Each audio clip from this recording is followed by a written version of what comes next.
Et c'est l'heure, Philippe, de l'infomédia du jour.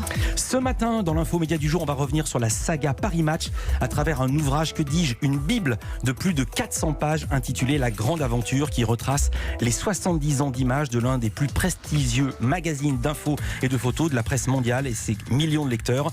70 ans de l'histoire de la planète, vue à travers les objectifs des plus grands photos-reporters couchés sur les 3671, pas moins, du magazine. C'est un tourbillon. Ça passe des tragédies humaines, le génocide au Rwanda au conte de fées de Buckingham Palace, la guerre d'Indochine à Brigitte Bardot, la mort de Marilyn au Tour de New York qui s'effondre, des marées noires au tsunami, des faits divers sanglants, le petit Grégory aux plus grandes conquêtes de l'humanité, les premiers pas sur la Lune en 69, et j'en oublie volontairement. Bonjour Patrick Mahé.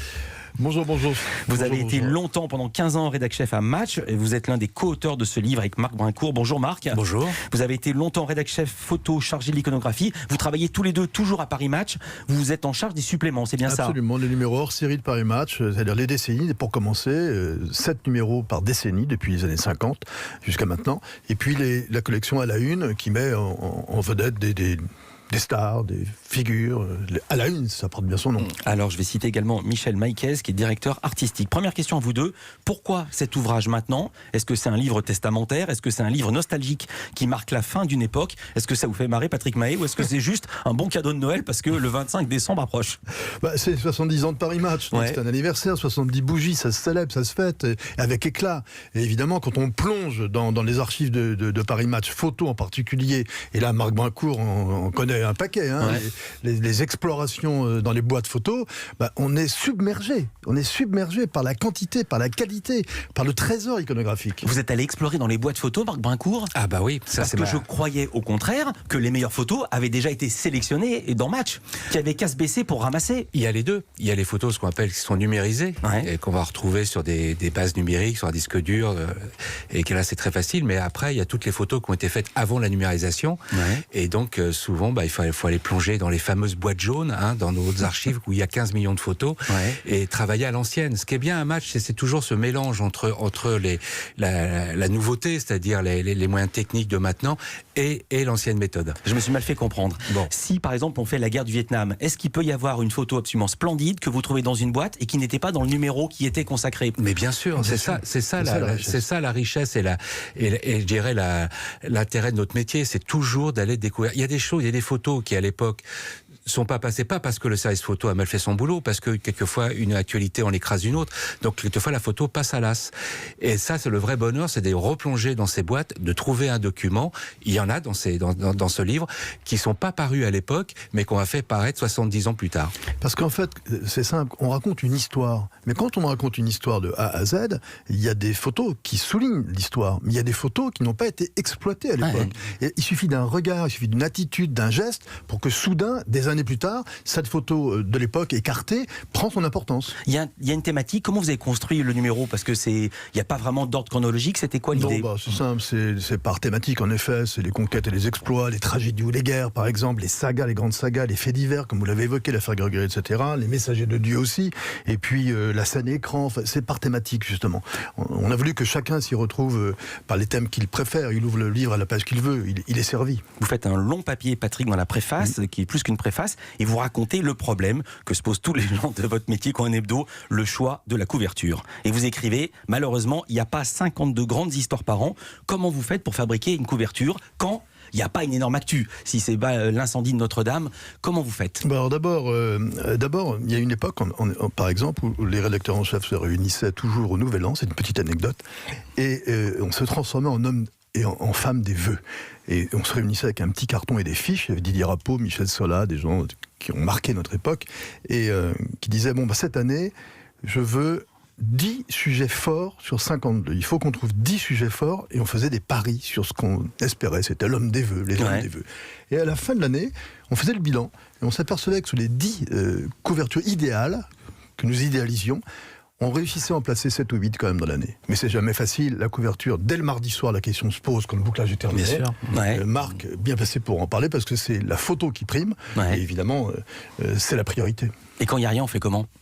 Eh ben, on essaie de trouver une histoire qui va intéresser les gens. Le problème de match avec sa couverture, souvent, on est le lundi, le jour de la conférence, on a toujours pas de couverture. Hein. Donc, on essaye de trouver une histoire. C'est vrai que on ne colle pas forcément à l'actu, surtout quand elle est anxiogène ou dramatique.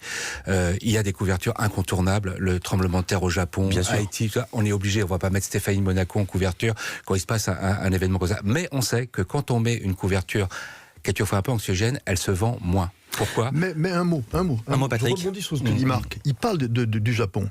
Mais il y a une femme très emblématique qui s'appelle Yuko. Une photo extraordinaire de cette femme qui cherche son fils. Et dans les premières pages du livre. Dans sa couverture, elle est splendide. Elle cherche son fils. Je vais la montrer pour les gens qui nous voient sur europe1.fr. Je la montre, cette photo. C'est une grande double. Eh bien, cette personne, par exemple, elle a fait la couverture, la photo a fait 152 magazines dans le monde entier. Le seul magazine qui a pris la peine de la rechercher quelques mois plus tard, c'est Paris Match. Parce qu'elle cherchait qui ce jour-là ? Son fils, qu'elle avait déposé à l'école, et l'école était détruite. Et Match a invité Yuko et son fils à Paris. Quand vous faites une couverture, vous demandez la permission aux personnes ou pas du tout ?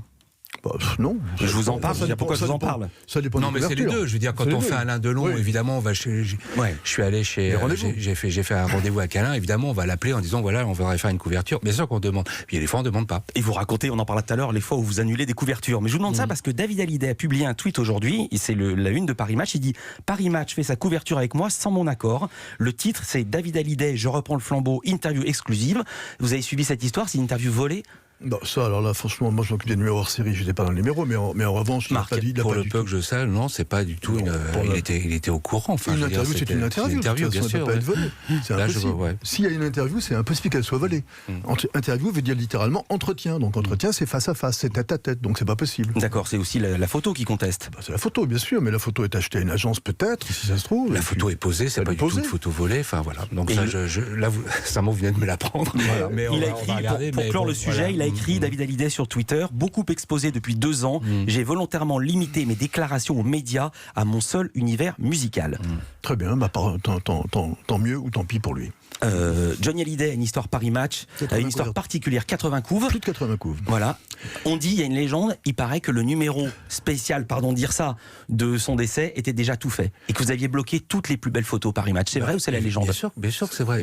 Dès qu'il y a une alerte, je veux dire, la télé fait pareil. Vous aussi, quelqu'un meurt, tout d'un coup, paf, 5 minutes après, il y a une rétro qui part. La différence, c'est que la télé peut pas bloquer des images. C'est-à-dire qu'on peut voir les mêmes images sur la 1, sur la 2. Bloquer, évidemment. Mais on dit que Match bloque les meilleures photos et que VSD, Gala, les autres ne les ont pas. Ça fait 70 ans qu'on bloque et qu'on achète les meilleures photos. Il est évident que quand il y a une grosse alerte, il y avait plusieurs alertes. À chaque fois, il renaissait de ses cendres, mais il y a eu des alertes. C'est vrai qu'à partir d'un moment, on bloque les meilleures photos pour qu'au cas où, et ben voilà, on en aura les meilleures photos. Et j'ai un autre exemple d'ailleurs à ce niveau-là, c'est comment Paris Match a bloqué également les séries de Natchwell lorsqu'il y a eu Twin Towers par exemple. Ça a été une déferlante de photos lorsqu'il y a eu la plus grande agression terroriste du monde au World Trade Center.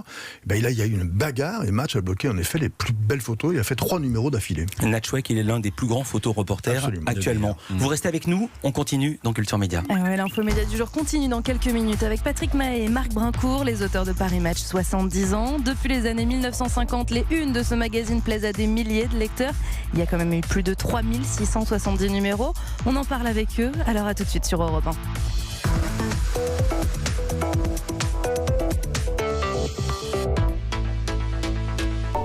Vous avez entendu parler des Winner Live dans les magasins U ? Oui, et en plus, le mercredi 6 novembre, dans tous les magasins U, il y a 500 000 € à se partager lors de notre grand tirage au sort. 500 000 €? Comment je peux participer ? Vous n'avez qu'à remplir un bulletin de participation avec votre numéro de carte U, le déposer dans l'urne, et c'est tout. Quand il y a 500 000 € à se partager, je vais en magasin et je participe. U.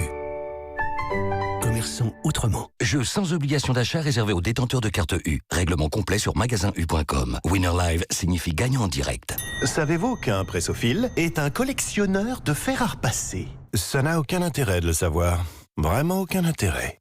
Comme sur nos crédits à 0% chez Opel. C'est la semaine des SUV chez Opel. Et jusqu'au 31 octobre, nos crédits à taux zéro sont sans intérêt. Un crédit sans intérêt, vous avez intérêt d'en profiter. Crédit auto 0% sur 36 mois. 2 000 € d'apport pour 10 000 € empruntés, puis 36 mensualités de 277,77 €. Montant total du 10 000 € si acceptation par Opel Financial Service. Offre jusqu'au 31 octobre sur véhicules éligibles. Détails sur opel.fr.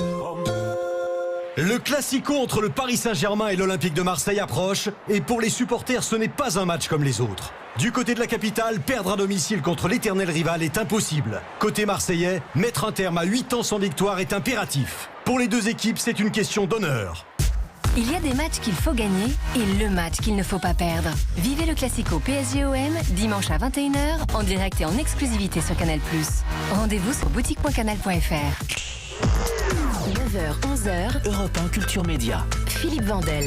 Marc Brincourt et Patrick Mahé sont vos invités ce matin. Philippe Vandel pour l'info média du jour, une info consacrée à la sortie de leur livre Paris Match 70 ans chez Michel Lafon. Et je suis content de parler à Marc Brincourt qui a dirigé très très longtemps le service photo, qui s'occupe maintenant des numéros spéciaux. Et je voudrais parler d'une photo. Paris Match a failli mourir et c'est une photo qui l'a sauvé. J'aurais jamais cru que c'était ça, la photo de la nature. Racontez, Marc. Oui, en 1949, Match naît et la sauce a du mal à prendre. Je veux dire, les lecteurs ne sont pas au rendez-vous. Et ils sont pratiquement prêts à jeter l'éponge, quoi. Ça ne fonctionne pas du tout. Et puis un jour, il y a un type qui débarque à la rédaction et qui dit, voilà, je m'appelle Maurice Herzog et mon projet, c'est d'être le premier homme au monde à gravir un 8000. Les gens sont un peu, les mecs de la rédaction sont un peu condamnés, ils disent, oh, je sais pas. Puis il y a quelqu'un qui dit, oh là, attention, ça peut être un événement majeur. On accepte, on le suit. Il fait cette expédition. C'est pas tellement l'exploit de la conquête de l'Annapurna qui est un 8000 qui est très dur, mais c'est surtout ce qu'ils ont vécu après. Le retour. Le retour, la descente. Ils perdent les gants, ils ont les pieds gelés, les doigts. Enfin, ils vivent un véritable enfer. Le récit, évidemment, texte, mais aussi un récit formidable photographique où on voit ces photos de Maurice Herzog sous sa tente, hurlant de douleur avec les doigts bandés. Et là, ça accroche, les gens vont être passionnés. Et d'ailleurs, durant toute son histoire, à Paris Match, on va suivre les grands événements, les grandes victoires et aussi les grands drames de la montagne qui vont passionner les lecteurs. Patrick Mahé, vous racontez une histoire qui m'a fait sourire sur Johnny. Dieu sait qu'il a fait des couvertures, 80 couvertures, mais il vous appelle, il n'est pas content. Il n'a pas fait la couve de Match quand il s'est marié à Laetitia. Racontez. Ah oui, ça c'est vrai que c'était rock'n'roll. En fait, il se marie un lundi, c'est tout à fait un jour de bouclage, ça va très bien, mais il se marie à la mairie de Neuilly, c'est Sarkozy qui célèbre le mariage, et là, il y a toute la presse, bien sûr, mais nous, on a quand même un rendez-vous particulier, y compris le dîner du soir, où Sarko et où Jean-Louis Debré se lancent des défis en chantant des chansons de Johnny en sa présence, et puis après, il s'éclipse, parce que bizarrement, alors que c'est le jour de son mariage, le lendemain, il a une soirée à Toulouse. Il doit chanter à Toulouse. Bon. Et nous, on a un envoyé spécial, c'est Gilles Lotte, qui le suit, qui se trouve avec lui à Toulouse. Et évidemment, pour Johnny, comme pour tout le monde, la couverture, c'est son mariage, Johnny et Laetitia. Sauf que le mardi, et c'est toujours le mardi que ça se passe, ces histoires-là, il y a toujours des changements de dernière minute. Le World Trade Center, c'était un mardi, c'était beaucoup plus grave, mais bon, c'était aussi un mardi. Le Concorde, c'était un mardi. Le crash du Concorde, c'était un mardi. C'est toujours le mardi que ça se passe, ces choses-là. Mais venez-en à Johnny, parce que j'ai plein d'histoires à vous faire raconter. Et soudain, que se passe-t-il Didier Rapeau arrive au mur où on regardait toutes les maquettes avec une petite dépêche et il glisse à l'oreille de Roger Théron, Claude Chirac vient d'accoucher, a eu un enfant. Et Théron se retourne vers moi, il dit, Patrick, vous expliquerez à Johnny, on va laisser la couverture à Gala. Du coup, évidemment, on ne fait pas la couverture, c'est Claude Chirac et Jacques Chirac, Claude Chirac et son père qui apparaissent. Ça va la meilleure vente de l'année, entre parenthèses, donc Théron ne s'est pas trompé. Et à 4h du matin, le téléphone sonne, je suis au lit naturellement, et j'entends, je décroche. Salut, c'est Johnny, je te dérange ? Non, Johnny, pas du tout, j'attendais qu'on appelle, il est quand même 4h du matin. Ouais, espèce de salaud, tu m'as fait rater mon mariage. Et voilà, et 25 ans après, ou presque, il est resté marié avec Laetitia. C'était cette petite anecdote. C'est dans cet album, ça s'appelle Paris Match, 1949-2019. Je l'ai pas dit, c'est chez Michel Lafon. Énorme livre, il y a des photos dingue. Par exemple, Jacques Messrine qui pose avec un fusil d'assaut, mais surtout, on le voit mort, tué par les hommes de Broussard dans sa voiture, avec le sang qui coule. Ça serait impensable maintenant, une couve pareille. Oui, ça serait un peu délicat. Mais surtout qu'à l'époque, c'était un scoop en plus, un scoop Match. Sauf que normalement, les photographes de Match étaient là pratiquement, comme ils faisaient une enquête à la police, ils ont été là sur les lieux les premiers. Donc ça a pu être un scoop Match, sauf que Broussard à l'époque a laissé vraiment longtemps Messrine dans sa voiture, et là tous les photographes sont arrivés, ont fait la même photo. Il a été vraiment exposé. D'accord. Mais c'est vrai que c'est une photo très très forte. En revanche, celle où il est avec ses flingues, c'est un scoop absolu. Ah oui, où Isabelle de Wangen, une journaliste indépendante, vient et dit voilà, j'ai interviewé de Broussard, de Messrine, et il est tout enfouraillé. Ça, c'est extraordinaire. Je voudrais qu'on raconte, il nous reste 3 minutes pour raconter une histoire incroyable. La Pologne est cadenassée. il y a les chars, rien ne sort de la Pologne, et il y a un photographe de l'agence Gamma, qui travaille pour vous, qui reçoit l'appel d'un Français d'origine polonaise, qui lui dit qu'il a caché des films. Il a caché des films dans un sandwich. Le sandwich, il l'a mis dans le train Varsovie-Paris. Train qui part. Racontez la suite. Voiture numéro 8. Très exactement. Et donc, c'est un gars de l'agence Gamma qui s'appelait Caron, qui était un vendeur qui prend son scooter et qui va chercher sur cette indication furtive, en fait, sans y croire trop. Et il va balayer tout le train, toute la fameuse voiture numéro 8. Il va rien trouver pendant un certain temps. Et finalement, au moment où le train s'ébranle, quand il va partir pour le nettoyage, il découvre en fait ce sandwich enveloppé dans du papier d'aluminium, et dans le sandwich il y a en effet une pellicule photo, mais c'est une pellicule photo spéciale qu'il faut développer que dans un laboratoire en Suisse. Manque de peau, c'est un jour férié, on peut pas le faire en Suisse, et Michel Sola, qui est rédacteur en chef photo à l'époque, bloque une place sur le Concorde, et on envoie tout de suite la personne de Gamma à New York pour faire développer la photo sans savoir ce qu'il y a dedans, si cette pellicule est bonne ou est vierge. Et en fait il y a 4 clichés sur cette simplement utilisable, n'est-ce pas Marc? Non, tout est beau. Et sur ces 4 clichés, simplement, ça fera les photos de Gdansk que personne n'avait jamais vues. Incroyable. Au sujet du 11 septembre, vous dites qu'il y a un avant et un après, à cause du numérique qui remplace la pellicule traditionnelle, ou aussi la façon de travailler que les médias ont de travailler a changé. Ça a révolutionné, disons, Paris Match. C'est vrai qu'à l'époque, on est un peu... Match, au service photo, on est un peu en retard par rapport aux agences au niveau numérique. On n'a qu'un seul petit ordinateur au service photo. Nos photographes, il y avait 12 photographes à l'époque, il n'y en a qu'un qui bosse en numérique et tout. Et tout d'un coup, ça arrive.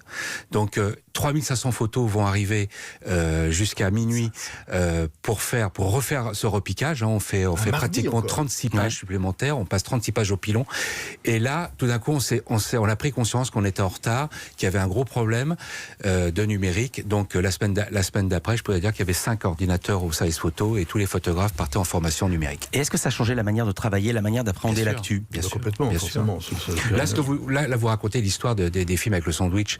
Mais voilà, ça a été des anecdotes comme ça de la galère d'envoyer ces films quand vous êtes au fin fond de la jungle au Vietnam ou des choses comme ça. Avec le numérique, 10 minutes après, la photo du petit Dylan sur la plage, un quart d'heure après que cette photo est arrivée à 18h10 à Match et on a. Non, mais je voulais dire ça, c'est pour la cuisine interne des journalistes, mais sur le fond, est-ce que le lecteur attend des nouvelles choses depuis que le numérique existe, depuis que chacun peut faire sa photo tout le temps? Est-ce que votre métier a changé? Oui et non en même temps, parce que c'est pas un tapis roulant de photos non plus Paris Match. C'est un journal qui raconte des histoires. Donc à partir du moment où il raconte des histoires, il y a donc une mise en scène, il y a le témoignage, et il y a les. Il faut plus vérifier, les choses, parce que là on n'a plus de recul. Quelquefois la photo arrive le mardi matin, elle nous arrive. On décide de la passer ou pas tout de suite, et là, toutes les vérifications doivent être faites, mais quelquefois on n'a pas le temps. C'est le mot important, la vérification, parce qu'aujourd'hui tout le monde s'expose. Ah oui, on va pas reparler de Dupont de Ligonnès, mais j'aurais bien aimé voir la photo de la personne qui lui ressemblait pas du tout. Je suis curieux de voir cette photo-là. Vous l'avez cette photo ou pas? Elle est parue, oui, bien sûr. Ah bah, je l'ai pas vue, moi, alors j'ai raté ça. Merci beaucoup d'avoir été avec nous. Le poids des mots, le choc des photos. Ah, vous voulez montrer quelque chose? Elisabeth II, le roman de sa vie, c'est un supplément. C'est le dernier numéro hors série qui vient de paraître. Elisabeth II, c'est vraiment, on a plongé dans les archives depuis les premiers textes d'ailleurs du couronnement et de sa visite à Paris en 57. Voilà. Et nous, texte et photos. Des photos extraordinaires. On est très fiers d'avoir Paris Match dans notre groupe. Merci beaucoup Patrick Mahé, ancien rédacteur chef de Match, et vous bossez toujours avec eux sur les suppléments. Vous étiez patron de 80 à 96. Marc Brincourt, ex-rédacteur chef photo, vous êtes toujours aussi dans l'affaire. Et retenez bien ceci, je m'adresse à nos auditeurs, auditrices qui sont dans un moment très heureux de leur vie. Retenez bien ce conseil de Patrick Mahé, ne vous mariez pas un lundi.